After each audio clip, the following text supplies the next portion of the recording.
He wasn't discovered. He wasn't created. He was noticed. It all began in 1949, with a team of researchers deep in the study of atomic clocks. They were trying to define the most precise second known to man. But amidst their work, they found something else. An anomaly. An extra signal. A ghost in the machine. A single, sharp time stomp that repeated every single night at precisely 0 hours, 0 minutes and 1 second. 1 second past midnight, every night, without fail. At first, they dismissed it as a simple equipment malfunction. A bug in the system, a loose wire, maybe interference from a nearby radio tower. They ran diagnostics, recalibrated their instruments, and tore apart their machines piece by piece, searching for a logical explanation. But the signal persisted. It was as reliable as the sunrise, a constant, nagging mystery in their data. Then, one evening, fueled by frustration and a touch of scientific curiosity, one of the younger researchers had a wild idea. What if it wasn't a malfunction? What if it was a message? He decided to send a signal back, a simple pulse, a digital knock on the door of the unknown. They held their breath, watching the monitors. Silence. And then, it happened. The signal responded. The first message they received was not words. It was a set of numbers, a string of digits that, once plotted, revealed a precise set of coordinates, a location deep in the vast, empty expanse of the American desert. There was heated debate. Was it a prank, a trap, or something else entirely?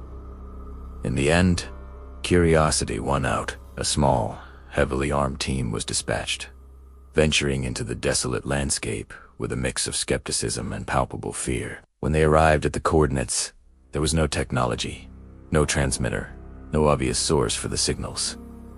There was only a man. He was sitting alone in the sand, cross-legged, perfectly still. A simple cloth was tied around his eyes.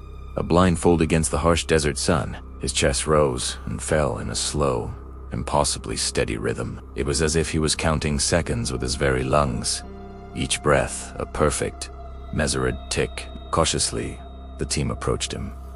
He didn't react. He just sat there, breathing. One of the soldiers reached out and gently removed the blindfold. What they saw underneath made them recoil. His eyes were not human. They were pits of pure black, perfectly still and reflective, like two pools of frozen oil. There was no iris, no pupil, just an endless, void-like darkness. For a long moment, nobody moved. The only sound was the wind and the man's rhythmic breathing.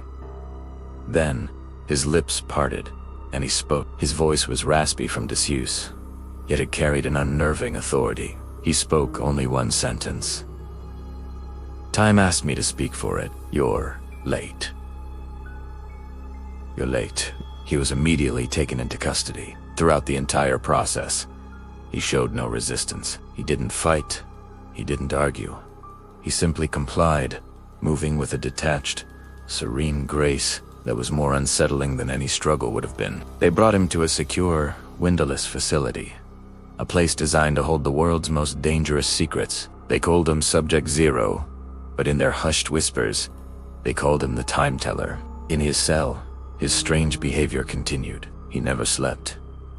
He never ate or drank. He simply sat in the corner, his back to the cold concrete wall, and whispered. He whispered timestamps. Hour, minute, second, day, month, year. He whispered them into the walls. A ceaseless, monotonous stream of data. At first, the researchers cataloged them, thinking it was a code or perhaps just the ramblings of a disturbed mind. But soon, a terrifying pattern emerged. Some of the timestamps he whispered were for dates that had never existed, like a February 30th or a 13th month. But others were for moments in the near future. The first fulfilled timestamp was small. 14 hours, 3 minutes and 22 seconds. A Tuesday. At that exact second, a light bulb in the observation room flickered and died. A coincidence, they thought.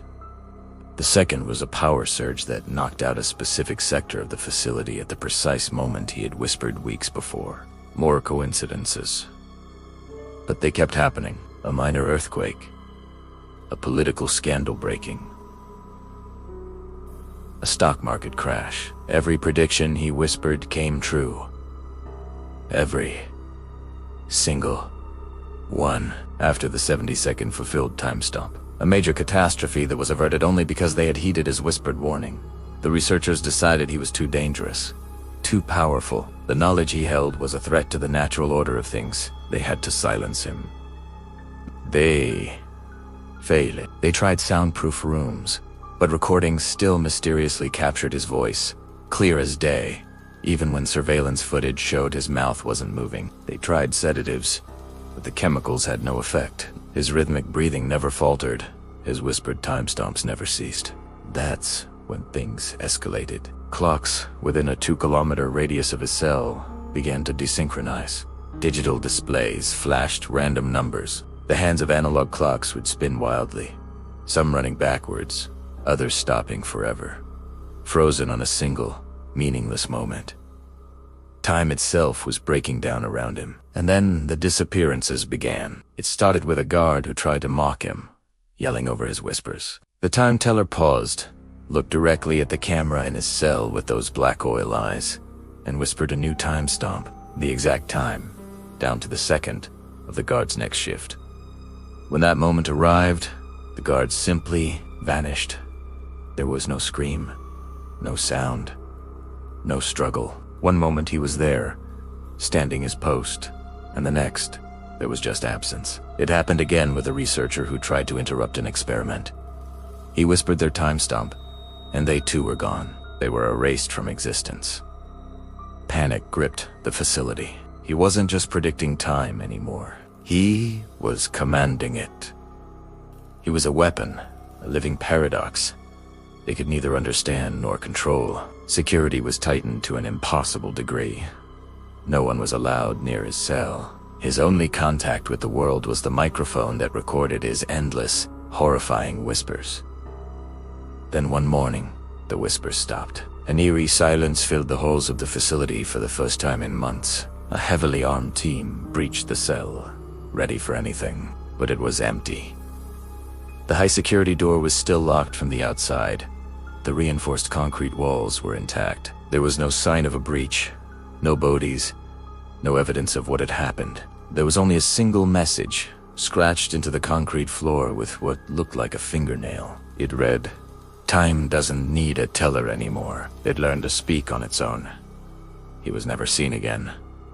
But his story didn't end there. In the years that followed, a new phenomenon began to be reported.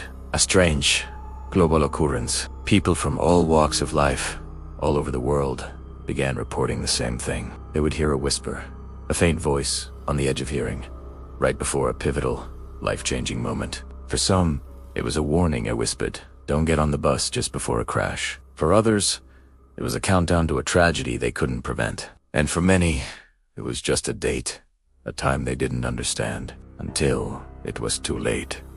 They call him the timeteller, a boogeyman of causality, a ghost in the timeline. But the truth, the terrifying truth the researchers learned all those years ago, is much simpler. He wasn't the one speaking.